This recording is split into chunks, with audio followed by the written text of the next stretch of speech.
Hey, what is going on, everybody? Welcome to Okay MMA episode 393. I am Brendan. UFC 301 just took place in Brazil. We had Steve Erceg taking on Alexandre Pantoja for the title. We will see how that went. We will cover the rest of the fights on that card here. We're going to talk them all, break them all down round by round. If you like this kind of thing, subscribe to the channel. That way the next video is coming out. Let's get into some fights. All right, Alexandre Pantoja defending his belt against Steve Erceg. So, you're going to Brazil, you're going to have to be dominant to make sure you get the decision, right? And it's not that a lot of people, will claim that it's because, the Brazilians get favoritism or this and that. It's the problem that you have with a live crowd no matter where you go, right? If you go to a place where somebody is a big favorite, like a local favorite, they're going to get more of a pop for everything that they do, which is going to sway a judge's opinion. Regardless of what they say, it's going to. If all other things are equal, right? If all other things are equal and you have one punch for one punch, the person who gets a louder pop on his punches from the crowd is going to win more often than not. And that's just the way it is. All right. Let's talk about each round here. Also, another quick note, side note here.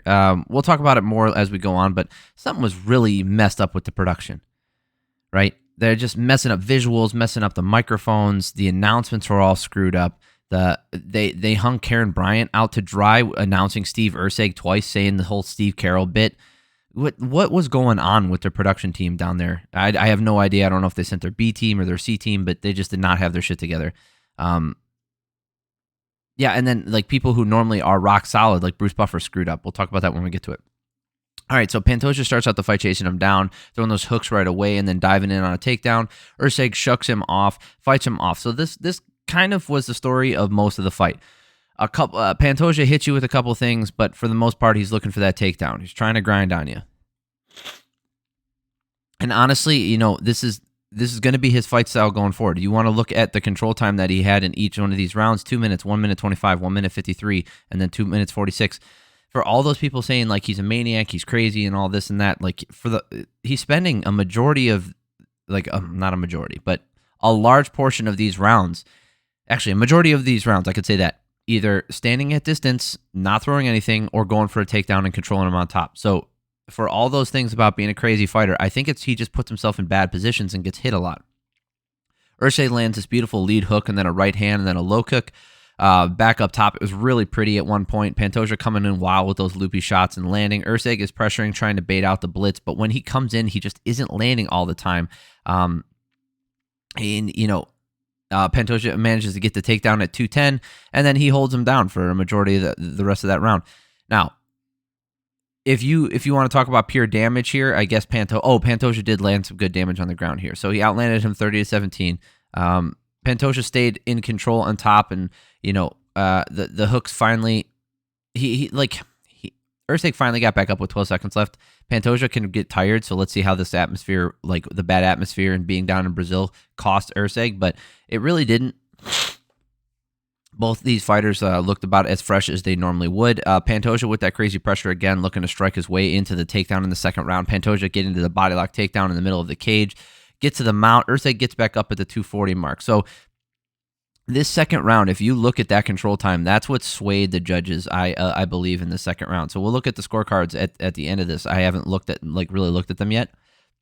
I know that there's a 49 in there, which is ridiculous. But so that minute and 25 seconds of control time for Pantoja is really what swayed the judges here, even though it makes no sense. Because if you look at, my opinion, would probably what swayed the judges, because Pantoja looking super tired as he usually does. Doesn't mean anything. He still has it in the tank. We've seen it in the past. Erceg is landing now, finding that chin. Pantoja shoots, but just can't get it. And Pantoja with the takedown at the end of the round, but nothing with it. Outside of Brazil, this is a 19-19 fight. I don't know about in Brazil how this went. We'll look at the scorecards. But he got outstruck here, 28-23. Landed the bigger shots, did more damage. The control time was literally just control time. That's not how you win. You can't win a fight when damage is number one. Third round, Erceg using that elbow as Pantoja comes in right after the jab, and Erceg sees the hooks coming at him a little better now, and they're able to move off the line to avoid and the counter. And Pantoja trying to dig hooks to the body, slipping on his unsteady feet. Pantoja with the knee to the nuts along the cage, but there's no reset because Erceg waves it off. Kind of a mistake, but he immediately gets off of the cage, so it was okay. It's one of those things where, those little moments can sway how the fight goes. A left hook and a tight elbow bust Pantoja up, so he has to shoot for the clinch. He busts it. He caused a big cut. Pantoja gets a takedown with 1 minute left. Erceg able to avoid damage or submission, but the striking was close in this round. I think Erceg did more damage, but I really doubt Brazil would let that happen. So, again, striking numbers here. Pantoja landing 34 to Erceg's 22. I didn't see it. Where were those shots all to the body? Yeah, okay, so he landed 15 shots to the body. I didn't see, I know some of those were good. Yeah, he landed some good shots to the body, but can you say that any of them outdid the damage that came back at him? This was a closer round. I get that. I just don't see it. Yeah, so I had Erceg up. I had Erceg up 2-1 at this point. I had him up 39-37. And then the fourth round, Erceg with that clean duck double leg and a Pantoja reverse. It's really stupid to engage with the wrestling. You see that take place again in the fifth round. Really dumb. You figure he would have learned his lesson. Control time for Pantoja, but that's really it for early in this round. Just kind of holding on to him, trying not to fight, really. Another elbow from Erceg, busting Pantoja up on the other side. A nice left hook from Pantoja, exploding into range. Erceg going for another takedown again and reversed again. Really stupid. But if you look at this round 4, 31-23 for striking numbers in favor of Erceg, did more damage. Not a lot of control time for Pantoja, even though he wanted it, wanted to hold on to him on the ground, couldn't get it. So Erceg should be up here. Oh crap! I hit a 29-28 Erceg, and then now this is 39-37 Erceg. My bad. And then the last round. Oh, man, I skipped a round. My bad. Both in the fourth round, before the fourth round, both corners said that Erceg was down 3 rounds. Erceg countered that low kick with a hard right hand, slipping out of the way of those huge hooks. Round 4 was that big round. I was right about the numbers. Obviously, I read the right numbers, but there was another low kick from Pantoja that strayed into the cup.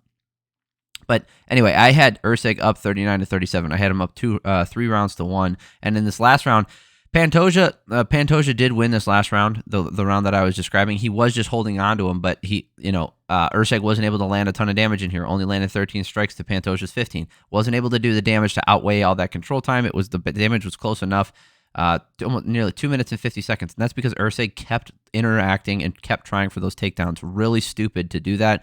I know I'm armchair quarterbacking here, but that's just kind of the way it worked. It was just mental mistakes. Now, looking at the scorecards here, all 3 judges gave the first, third, and fifth round to Pantoja. I really do think Erceg could have won this fight on everybody's. Well, here's the thing. David Torelli was going to fuck Erceg regardless because he gave that second round to Pantoja for holding on to him. I don't get it. I don't see it. Makes no sense to me. That's a bad scorecard. Bad scorecard. He only gave round 4 to Erceg. That's really bad. Now, round 5, again, he held on to him, but the damage was so close it goes in Pantoja's favor. I get round 5. Erceg could have won this fight on everybody's scorecard. Because I had it 2-3-4 for Erceg. No judge saw it that way. David Torelli wasn't going to let Erceg win regardless what he did in the last 2 rounds. And then, unless he got the finish. So, David Torelli saw it like both corners did. It was really weird. I mean, it was really strange. The thing is, like, Pantoja doesn't look unbeatable. We've seen him lose in moments. We've seen him virtually win split decisions and barely win fights. Like, he, in my opinion, I think he lost that last Brandon Moreno fight.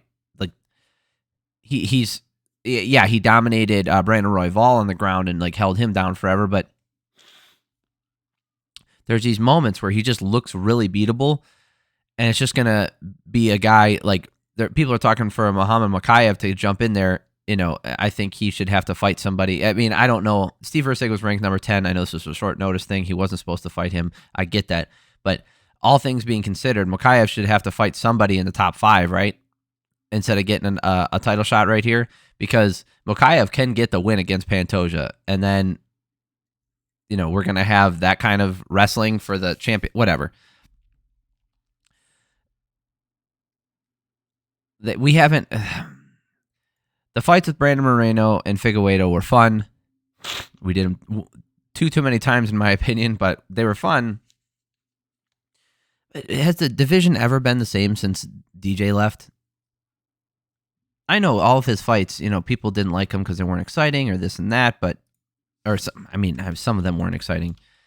But the guy never lost. I mean, he got a bullshit decision against Henry Cejudo, and then the division moves on from him. He goes to they trade him to ONE FC. But I just don't feel it when I watch a lot of these title fights in that division now. It seems like they don't have a guy who's like, they're all maybe I'm looking at the other way. They're all really good, and the fights are good. It's just I don't feel connected to that division, and I don't feel pulled to that division like I do to some of the other ones. It's really weird. I don't know. Let me know what you guys thought. The fight was good. Like I said, Pantoja winning that third round is not unbelievable. Obviously, it was a close round. I thought the big damage came from Erceg, even though he got outlanded by Pantoja, right? And the rest of the rounds with the hugging, and I mean, that's what that was, right? He was not advancing in the grappling. He literally held on for the last 35 seconds, actually 45 seconds after he got that last takedown in the last round. He was squeezing as hard as he could to not go anywhere. And, that's his right to get the takedown, and it's the referee's job to stand them up if they're not doing anything. But at the end of the fight like that, what's he going to do? There's nothing he can do for that. Just good strategy. All right, Jonathan Martinez taking on Jose Aldo. This fight was weird. Jonathan Martinez just never, it looked like he never showed up. And Jose Aldo looked great. And it's just 3-round fight. So Jose Aldo has always been a really good 3-round fighter. It's in the last 2 rounds that he starts to fade. Martinez with the kick-heavy approach, of course, early, but then he doesn't continue it. We'll talk about it when we get to there. But he just stopped throwing kicks. Aldo was trying to time the kicks and move in with a 3 or 4 4-punch combo. Aldo has always been he's been so good at these 3-round fights because his gas tank is perfect for it. He can meter it just enough to where he can get his output out higher than his opponents and win these decisions or get a finish without blowing his wad completely. It's really hard to win a fight against this guy with this low volume coming from Martinez. And this is the thing. This is a low volume round, 17-15 for strikes that landed in favor of Aldo. You're not going to beat Aldo throwing 34 strikes unless you're throwing absolute haymakers and you're rocking him with everyone, which is unlikely. You dominated him on the ground. Again, unlikely. This is not the kind of fight you have to put together to beat him. Clearly Aldo's round. The blitzing and the bigger shots that he landed definitely won him this round. 10-9. Martinez opening up more and Aldo staying constant with that blitz counter. Martinez pushes him to the cage and landing some knees in tight. Martinez landing in tight and Aldo landing back with a hard right hand. They had some fun interactions and fun exchanges, but Martinez was just looking gun shy. Even when he backs up Aldo to the fence, he just stands there and watches him. Taking pictures of what DC says, looking in the mirror is what a lot of people says. That's exactly what he was doing. He landed 14 strikes again, under. He landed less than he did in the first round, and Aldo picked it up 30-14. Obviously, an Aldo round. It just looked like he just didn't want to throw, and then he did get stung a couple times, and I get that. And we saw what happened in the third round because of that. But, a lot of that is because Aldo had the gas, because he was unafraid, because he wasn't using his kicks. Look in that first round. Jonathan Martinez threw 6 leg kicks and landed 6. How many did he throw in the rest of the fight? 1. He threw 1. Martinez is known for his kicking. Why the fuck did he stop kicking him to the legs? Because of 1 checked kick? I doubt it. What the fuck happened? It seemed like, I tell you, some of these fighters, they go down to Brazil and they just shut down. I don't know what it is down there. I don't know if it's the environment. I don't know if it's the crowd. I don't know if it's the food they're eating because they don't bring their own food. We've heard the horror stories from fighters who go, down to Brazil. Them opening up the training doors and backing a truck up to have the exhaust go in there. We've had people get food poisoning and stuff. And food poisoning, that's not a Brazil thing. That's literally anywhere you go. You go to a place with food that's has certain things in it that are natural, unfamiliar to your body's immune system, right? That's totally normal. That's not a Brazil thing. You can go a lot of places and get that kind of stuff. But fights happen in Brazil quite a bit, right? We make the UFC makes a lot of visits to Brazil, so we hear these stories. Anyway, when these fighters go down there, they just look totally different, and it could just be the moment, right? With all those people in the crowd, especially for the Aldo fight, because it seemed like everybody cleared out after Aldo was done. Screaming "You're gonna die" in Portuguese and all this other stuff. And the crowd's booing you. I'll talk about that later too. It's just there's a lot going on. This night was set up for Brazilians to succeed. It was set up to make exciting fights for Brazilian showcase. Absolutely looking to put the Brazilian MMA guys over. That's what they were trying to do. It worked for the most part. Last round, Martinez finally gets in his face, throwing combos out there. Aldo still finding the mark in between the strikes coming at him, though. And Martinez just standing there, shelling up and waiting to return, but then he just doesn't fire back. Martinez getting rocked by something. I think it was a left hook, and then Aldo gets a takedown. Aldo talking about being, so he outstruck him here 30-23. Martinez finally turns it up a little bit in this last round, attempting 12 more strikes than he did in the first round. This is what he could have done, right? Now, he did get caught, and I understand that could have happened in the first round, but here's the thing. If he incorporated some more of his leg kicks, I think he could have done this. Obviously, it was 30-27 on all judge scorecards. There's no reason to go over that scoring. But then after the fight, Aldo's talking about being a champion again in this division. I don't think so. There's some weird. I just don't see it. Let's see here. So Martinez was ranked 12th before this weekend. I don't know, man. You got to get through a lot of people. I mean, if they give him some sweetheart matchups, maybe he could make it and get to a title shot because he's Aldo. But, dude, given the fact that Merab is still here and we saw what Merab did to him, and you can say whatever you want, but like he wasn't able to do anything to Merab Dvalishvili. So, anyway, good performance by Aldo. He looked fantastic. His boxing was clean, everything. Anthony Smith versus Vitor Petrino. This fight did not last too long. Petrino has a lot to work on. This was one of those levels to this game type of fights. Smith looking for that jab and the low kick as Petrino winds up with that right hand. Petrino showing no respect, walking him down with his hands at his sides. Petrino then goes for a takedown, gets caught in a guillotine, tries to slam him, but then nope, gets stuck and has to tap multiple times.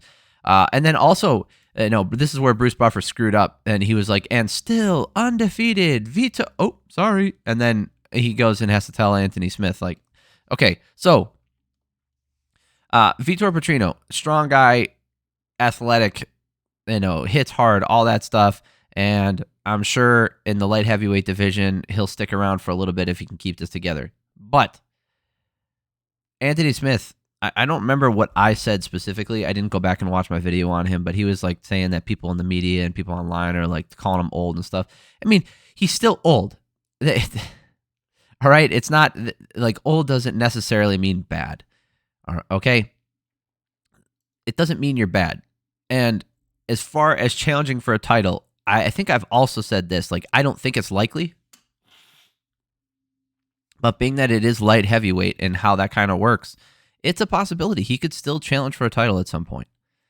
You got to put together 2 wins and then his name, what he's done for the UFC and kind of just, always putting himself out there. I could see it.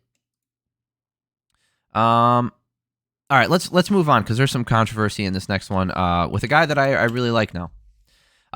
Michel Pereira versus Ihor Potieria. All right, this fight, we don't have to pull up stats. So, Pereira goes hard to the body with the kick, staying light on his feet, lands a jab, and Potieria goes down. Right? Then Pereira lands an illegal knee to the head of a grounded opponent via backflip. So he jumps over, does a backflip, and lands a knee to the head of a grounded opponent. Now, Pereira gets, and then he gets a standing guillotine finish. Potieria taps, but still ends up passing out anyway, which is kind of nuts. I love this guy. I really do. You can go back. I've got it all documented, right? I don't expect anybody else to do this, but I can say this because I do have proof. I've got it online.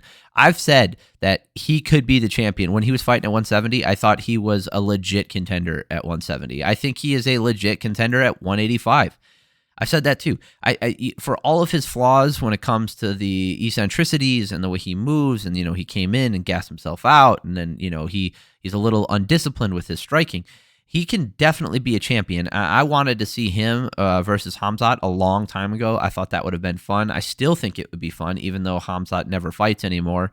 But anyway, I thought, and Pereira, I thought he could fight. What's his face? Oh darn! At 170. Oh, Shavkat. I thought, so there's Shavkat, Khamzat, and then Pereira. I thought all three of them were legit title contenders in the 170 division. Now, obviously, two of them moved up, and Shavkat, the only one with not the only one with discipline. Pereira he missed weight, but he was still doing it. Khamzat, I don't know what the hell that guy's doing. Anyway, I had all three of them being future title contenders, and I still believe in that, even though two of them have left the division, and obviously we know about Shavkat. This is one of those things, man. He has all the skills in the world and all the abilities in the world, and he puts it together night in, night out. He does all that stuff. But this is not the first time that he's done this. He kicked a guy in the head on the ground doing from a front flip, or maybe that one was a stomp or something. I forget what the other time that he kicked a guy in the head on the ground. And the thing is, I think he tried to stomp on his stomach and then missed and hit him in the head. The thing is, you can say whatever you want. I saw people excusing it. People excusing it, like, let that one slide. Oh, hey, this one is exciting. Boy, wasn't that fun. So if I do a 360 knee to the head of a grounded opponent, is that cool enough? Is a front flip cool enough, or does it have to be a back flip? Like, what is your cutoff for coolness over taking the rule set and regulations? What is it? Because it's got to be something, because you just said this was cool enough to where a little illegal strike doesn't matter. Oh, it didn't affect him that much. Would you be saying the same thing if he was just standing on the ground or on all fours, and then he came up and kneed him in the head? Intent is irrelevant when it comes to the effect. Okay? Intent is only relevant when it comes to official punishment afterwards. When something happens in a fight, you got to call it. And oh, well, it wasn't a bad eye poke. How many times have we heard that? Oh, it wasn't a bad nut shot. Oh, he barely grabbed the fence. Oh, he sort of grabbed the gloves, but it doesn't matter. All these excuses. And listen, I like Pereira. I still think he could have won this fight without doing that. He didn't need to land that knee to the head. And it wasn't even that bad. I don't think it affected the fight that much. That's what I'm saying.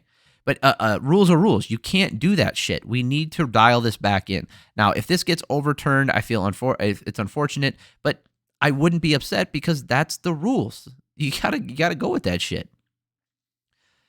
Now, I want to see him fight somebody ranked in the top 5, top 10. Please put him against someone, because the dude, he's only got one loss against Tristan Connolly when he gassed himself out before that fight. Other than that, he's got the bullshit loss to Diego Sanchez. It was a DQ, and again, that's what I'm saying. Like, it's fucking undisciplined. And then he's rattled off 8 in a row. Yeah, some of them are good. Chaos Williams, that was a good fight. Nico Price, good fight especially at the time back in 2021. Nico Price was doing good. Andre Fialho back in 2022, very good. Santiago Ponzinibbio, fantastic. Split decision, but fantastic. Andre Petrosky, good fight. Alexandre, awesome. He's good. Potieria, very good fighter. It's time to put him up there against somebody in the top 5. You got to do it. Top 10 at least. We have to see what he can do. If he lays an egg, then so be it. And we know. But you gotta give him a chance. Paul Craig versus Caio Borralho. Now, this fight just was fucking weird. Classic grappler versus striker. Paul Craig trying to pull guard multiple times. It was just... Oh, yeah, and then they're cutting the ankle wrap on Borralho as he was going in. And they had to cut the tape off and then put his sleeve back on. What a shit show this was. Who inspected that? What the hell is going on with the production down there? I swear they must have sent their B team. Craig was using the power kick to the body to kind of fight at range, and then when they're close, he's just trying to clinch up and get it to the ground. Craig catches a leg, drives him to the cage, gets him to the ground, but they get right back up. Caio wants no part of the ground. Borralho landing the left hook hard. Craig pulling guard, but just taking a ton of right hands and gets his kicks countered. He's just taking a ton of damage. Now, he didn't get outlanded by that much. 20-15 isn't too bad, but this was not a close round. Right? Borralho landed a bunch up top, but he just doesn't want to commit because he doesn't want to end up in the clinch, right? So he was striking from the outside, trying to land one big shot at a time, not really extending his combinations or moving his hips into range because he didn't want to get grabbed. Obviously a 10-9 round for him. Last round. Sorry. Well, it was the last round of this fight. Second round. Craig landed a hard kicks and Borralho landing the hard jabs. Big right hand from Craig and then a huge combo and a knee from Borralho. Just doesn't follow him to the ground, doesn't want to go down there, doesn't matter. Gets back up, a hard combo and a hard hook, and Craig goes down and it's over. Yeah. Like I said, this was a showcase night for the Brazilians. It was, for the most part, other than Anthony Smith, spoiling the Brazilian perfect main card. Other than that, this main card, honestly, it's hard to recommend. There's some fun stuff on there, but I just didn't feel like I feel like there's still a hangover from UFC 300. I don't know. You guys let me know what you guys thought. I've spent long enough talking about this card. You guys let me know what you guys thought. Subscribe to the channel if you like this kind of thing. That way you know the next video is coming out. I'd appreciate it. If you like this video, hit the like button. All right. Love you guys. Have an amazing week.